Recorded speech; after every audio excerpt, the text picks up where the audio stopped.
पिछले 72 घंटों में इजराइल के बड़े नुकसान हुए हैं। मैं आपको बताना चाहूंगा कि सबसे बड़ा नुकसान यह हुआ कि विकिपीडिया, नाम तो सुना होगा, जो स्टूडेंट्स हैं उनको अच्छे से पता है कि विकिपीडिया बहुत मायने रखता है इस दुनिया में। और इंटरनेट पर विकिपीडिया इजराइल के समर्थन में ही था। विकिपीडिया कहीं भी ये नहीं लिखना चाहता था अपने प्लेटफॉर्म पर कि इजराइल गाजा में जेनोसाइड कर रहा है, लेकिन इंटरनेशनल संस्थाएं विकिपीडिया पर प्रेशर बना रही थीं। लोग कुछ पढ़े लिखे प्रेशर बना रहे थे, जिसके बाद विकिपीडिया एक लंबी डिबेट के बाद झुक गया और विकिपीडिया ने गाजा जेनोसाइड लिख दिया। और गज़ा जेनोसाइड अगर लिखा है तो फिर डिटेल में यह भी लिखा है कि वह जेनोसाइड करने वाला इजराइल है। दोस्तों, ये इजराइल के लिए लिखित में सबसे बड़ा नुकसान हो गया है, क्योंकि इजराइल खुल्लम खुल्ला जेनोसाइड कर रहा था, लेकिन न किसी को बोल रहा था, न किसी को लिखने दे रहा था। दूसरी तरफ इजराइल के ऊपर पिछले 72 घंटों में बड़े हमले और बड़े नुकसान भी उसको उठाने पड़े हैं। ये वो 72 घंटे थे कि जब हिजबुल्लाह की तरफ से लेबनान से कई रॉकेट इजराइल पर आए। उसी दौरान हुथीज यमन के लड़ाकों के भी ड्रोन और मिसाइलें आईं, जिससे हुआ ये कि इजराइल बौखला गया। कई तरह से डिफेंस सिस्टम को एक्टिवेट करके रोकने की मिसाइलों को कोशिश की, लेकिन तमाम हमलों को इजराइल न रोक पाया। हुथीस के ड्रोन और हिजबुल्लाह के मिसाइलों ने इजराइल की ज़मीनों को जाकर अच्छे से चूमा और कई इलाकों में भारी तबाही मच गई है। आइए हिजबुल्लाह के लॉन्च और हिजबुल्लाह के हमले के बाद और हुथीस के ड्रोन के गिरने के बाद इजराइल में जहां जहां तबाही मची है उसके मंजर को दिखाते हैं आपको। देखिए,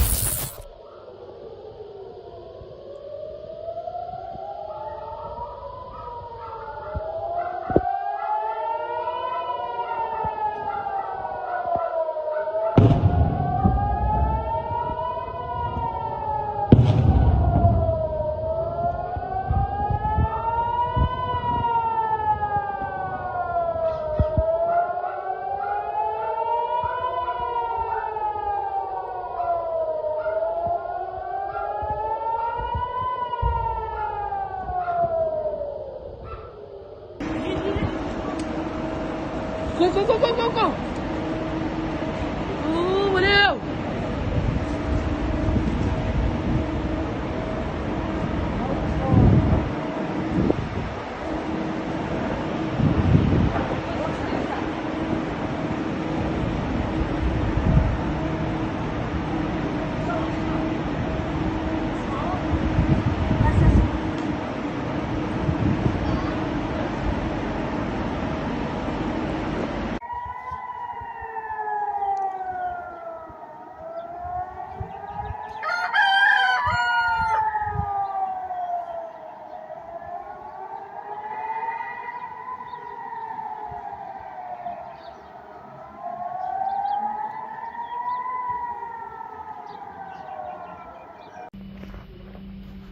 המשך הנזק.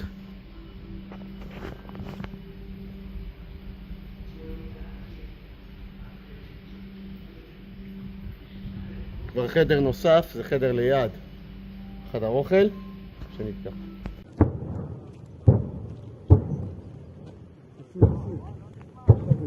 בני זונות.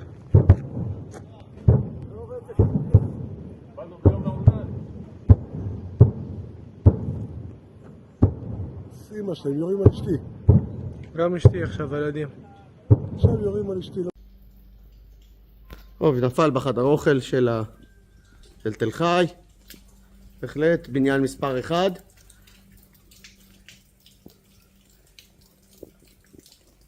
זו הנפילה. אין נפגעים, רק נזק.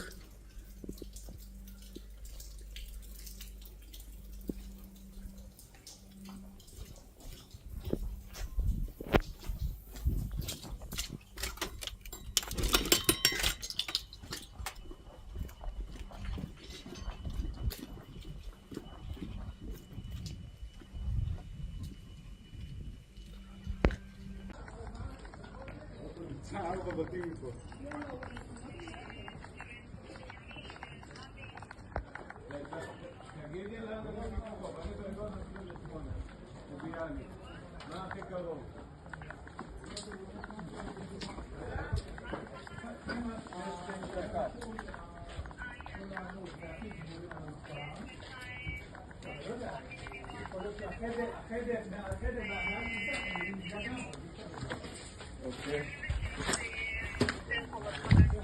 אני רוצה לקחת, מבין כמה?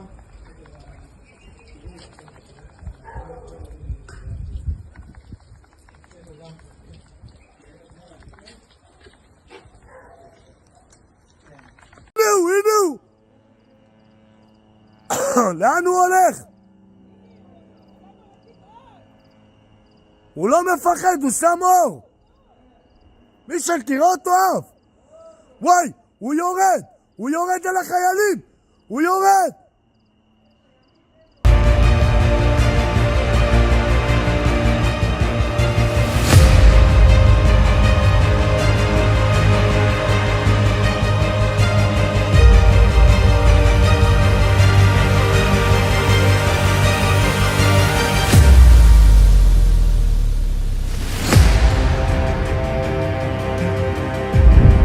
अल्लाह अकबर। उधर गज्जा के अंदर पिछले 72 घंटे में इजराइल के ये 4 सैनिक वासिले जहन्नम हुए हैं और कम से कम 20 गज्जा में इजराइल के सैनिक घायल हुए हैं। अब नेतन्याहू के समर्थन में चड्डी गैंग जो है, मैं बता दूं कि बिल्कुल चड्डी गैंग की तरह इजराइल का प्रधानमंत्री गुफा में घुसा हुआ है, बंकर में। रिपोर्ट है कि नेतन्याहू बंकर से बाहर ही नहीं आ रहा है, बंकर में सो रहा है, बंकर में बीवी के साथ है, बंकर में ही बच्चों के साथ है, बंकर में ही मीटिंग कर रहा है, बंकर से ही ऑर्डर कर रहा है, बंकर में ही खा रहा है, बंकर में सो रहा है, बंकर में जिंदगी गुजार रहा है।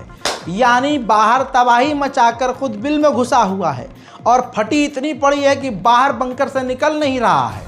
और दुनिया कहती है कि वाह क्या नेतन्याहू पावरफुल आदमी है। कद्दू का नेतन्याहू पावरफुल है? अरे पावरफुल तो ईरान का वो सुप्रीम लीडर है जिसको पता था कि 1 हफ्ते पहले हमने इजराइल पर खौफनाक बमबारी की है और इजराइल पलट कर वार करेगा। उसके बाद भी नमाज जुमा खुले आसमान के नीचे पढ़ाया, जबकि उस supreme leader of Iran Ayatollah खामनाई को पता था कि हमारे तो डिफेंस, हमारे आसमान भी इतने सिक्योर नहीं हैं। लेकिन फिर भी अगले 80 साल के व्यक्ति ने जुमे की नमाज पढ़ाई, फिर उसके बाद खुतबा भी दिया। इंटरनेशनल मीडिया ने ईरान को कमज़ोर और उस व्यक्ति को बूढ़ा दिखाने की कोशिश की, लेकिन पूरी दुनिया के बड़े बड़े जवानों में इतनी ताकत नहीं है जितना उस 80 साल के बुजुर्ग में ताकत है। ताकतवर कौन है? जो खुले आसमान के नीचे आया, या ताकतवर वो है जो पूरी दुनिया के हथियारों के दम पर, अमेरिका के हथियारों के दम पर तबाही मचा रहा है, नरसंहार मचा रहा है और फिर बिल में घुसा हुआ है। समझदार ही इसका सही जवाब दे पाएंगे। इजराइल के जो सैनिक गज्जा से वापस आए हैं तो घायल कुछ ऐसे सैनिक आए हैं कि उनकी ज़िंदगी अपाहिज हो गई है। खुशहाल व्यक्ति तो दिख रहा है क्योंकि पैसे और टेक्नोलॉजी के दम पर इसके दोनों पैर और एक हाथ वापस लगा दिया गया है। जी हाँ, सही समझा। इजराइल का ये सैनिक जो गाज़ा के अंदर जेनोसाइड मचाकर आया है, ये बुरी तरह से वहाँ पर घायल भी हुआ, जिसमें इसके दोनों पैर कट गए, एक हाथ काटना पड़ा और जो हाथ बचा हुआ है उसका भी अंगूठा उड़ा हुआ है। हजरात मोहतरम, ऐसे न जाने इजराइल के सैकड़ों सैनिक हैं जो बुरी तरह से अपाहिज हो चुके हैं। फ्रांस के अंदर इंटरनेशनल एक कॉन्फ्रेंस है, उस कॉन्फ्रेंस में कुत्ते की नस्ल का एक घटिया कुत्ता इजराइल का फाइनेंस मिनिस्टर जो जेनोसाइड प्रोवोकर है, जो जेनोसाइडर है, उसका प्लान है कि वो फ्रांस जाएगा। ऐसे में 72 जो एनजीओ हैं, ह्यूमन राइट ऑर्गेनाइजेशंस जो 72 हैं, वो अलग अलग संस्थाओं ने मिलकर अपनी गवर्नमेंट से, फ्रांस की गवर्नमेंट से कहा है कि अगर ये यहाँ पर आया तो इसको गिरफ्तार करो। उधर ताज़ा तरीन खबर यह है कि यमन के हूथीज ने MQ-9 रीपर अमेरिका की एक बार और नाक काट दी है, मारकर MQ-9 रीपर गिरा दिया है। मेरे दोस्तों, बरतानिया भले ही इजराइल के साथ है, लेकिन बरतानिया की ह्यूमन राइट फाउंडेशन ऑर्गेनाइजेशन ने इंटरनेशनल क्रिमिनल कोड को इजराइल ने जो वॉर क्राइम किए हैं उसके सबूत भेज दिए हैं। उधर इजराइल को इस जंग की वजह से 28.4 बिलियन डॉलर इस जंग में खर्च करने पड़े हैं। कहने के लिए भले ही इजराइल ने गज्जा और लेबनान को बर्बाद कर दिया, लेकिन उस आग में खुद भी उसके हाथ जले हैं। पूरी दुनिया के लिए होगा नेतन्याहू सुपर पावर, लेकिन बता दूं कि नेतन्याहू की जिंदगी झंड हो चुकी है। ये तस्वीर आप जरा देख लीजिए। बताइए, आपके ही मोहल्ले में आपके खिलाफ पूरा मोहल्ला हो जाए तो उस मोहल्ले में आपका सांस लेना कितना मुश्किल होगा। नेतन्याहू भले ही पूरी दुनिया में पैसे और पावर के दम पर अपने लिए प्रोपेगेंडा वाला बयान चलवाकर, प्रोपेगेंडा वीडियो चलवाकर अपने आप को कामयाब तरीन प्रधानमंत्री दिखा रहा है, लेकिन इजराइल की जनता नेतन्याहू के खिलाफ पूरी तरह से भड़की हुई है और उसके रेजिग्नेशन की मांग कर रही है। उधर 500 स्कॉलर्स ने चिट्ठी लिखकर यूएन से कहा है कि यूएन की मेंबरशिप इजराइल से छीनकर यूएन से इजराइल को बाहर कर देना चाहिए। उधर ये तस्वीर देखिए, इराक के भी लड़ाकू संगठन ने इजराइल के ऊपर ड्रोन लॉन्च किए हैं। हजरात मोहतरम, ये इजराइल के कुछ नुकसानात थे जो मैंने चंद आपको बड़े ही कम वक्त में दिखाए हैं। हमारे चैनल रज़ाग्राफी अनस्क्रिप्टेड, इस चैनल को सब्सक्राइब कीजिए। इसके अलावा जो मेरा तीसरा चैनल है रज़ाग्राफी सोशल, जाइए, उस पर बहुत एपिसोड हैं। अगर जैसे 2-3 दिन में मसला मेरे साथ हुआ, फिर कुछ खुदा न खास्ता होगा, तो मैं उसी चैनल पर आपको तीसरे चैनल पर भी अपडेट देना शुरू कर दूंगा। ये जहाँ जहाँ मुझे रोकेंगे मैं वहाँ पूरी कोशिश करके दूसरे प्लेटफॉर्म पर ज़रूर आऊँगा। इसलिए आपसे कह रहा हूँ, मैं जहाँ भी आपको दिख रहा हूँ सब्सक्राइब कीजिए। 3 चैनल हैं, ये है रज़ाग्राफी मेन चैनल, सेकेंडरी ये जिस पर आप देख रहे हैं रज़ाग्राफी अनस्क्रिप्टेड, थर्ड चैनल ऑफिशियल है रज़ाग्राफी सोशल। ये 3 चैनल हैं मेरे जो ऑफिशियल हैं, इसको ऑफिशियली वेरीफाई किया हुआ है मैंने। इसके अलावा रज़ाग्राफी शॉर्ट हो, रज़ाग्राफी न्यूज़ हो, रज़ाग्राफी अलाना, रज़ाग्राफी फलाना, ये सब फर्जी हैं और सबकी डिटेल्स और नोटिफिकेशन मेरे पास हैं। कुछ और फर्जी चैनल बने हुए हैं, लेकिन मैं उनको स्ट्राइक नहीं कर रहा हूँ। लेकिन जिस दिन मेरा मत्था घूम गया भाई, क्योंकि फेक नाम इस्तेमाल किया जा रहा है, मैंने चैनल पर, दूसरों के चैनल पर अपनी वीडियो को अलाउ किया हुआ है, परमिशन दी हुई है कि आप हमारे वीडियो का इस्तेमाल कर सकते हैं, लेकिन आपको क्रेडिट देना पड़ेगा, आपको कहीं ना कहीं हमारे चैनल का नाम मेंशन करना होगा। लेकिन अब उंगली पकड़ाई है तो सब कुछ पकड़ लिया भाई हमारा। आप समझ रहे हैं, उंगली पकड़ाई थी कि वीडियो इस्तेमाल करेंगे ये लिखकर कि हम रज़ाग्राफी फैंस के तरह हम ये वीडियो शेयर कर रहे हैं और ये है उनके चैनल और असली वीडियो का लिंक। लेकिन ओवर स्मार्ट पीपल वो क्या कर रहे हैं, रज़ाग्राफी न्यूज़ चैनल, रज़ाग्राफी का ही नाम इस्तेमाल कर चैनल खोल के बैठे हुए हैं। मैं भी इंतज़ार में हूँ, होने दीजिए चैनल मोनेटाइज, कमा लेने दीजिए, और फिर एक ही स्ट्राइक मार के उनके सारे जितने चैनल फर्जी चल रहे हैं बंद हो जाएंगे। ये वार्निंग अल्टीमेटम है, जितना कहा है मैंने, जितनी परमिशन दी है आप उतना करिए। उंगली पकड़ाई है, उंगली पकड़ के चलिए, ये थोड़ी ना कि आप। बहरहाल लोगों से यही कहूँगा जो ये काम कर रहे हैं कि लोगों को धोखा मत दो मेहरबानी करके। और आप लोगों से यही कहूँगा कि ये 3 मेरे चैनल, 1, 2, 3, ये 3 चैनल ऑफिशियल है मेरे। इसके अलावा कोई चैनल मेरा ऑफिशियल नहीं है। इसके अलावा ये मेरा इंस्टाग्राम अकाउंट है, पर्सनल जानकारियाँ और भी 24 घंटे में जो चीज़ें होती रहती हैं मैं यहाँ पर बताता रहता हूँ।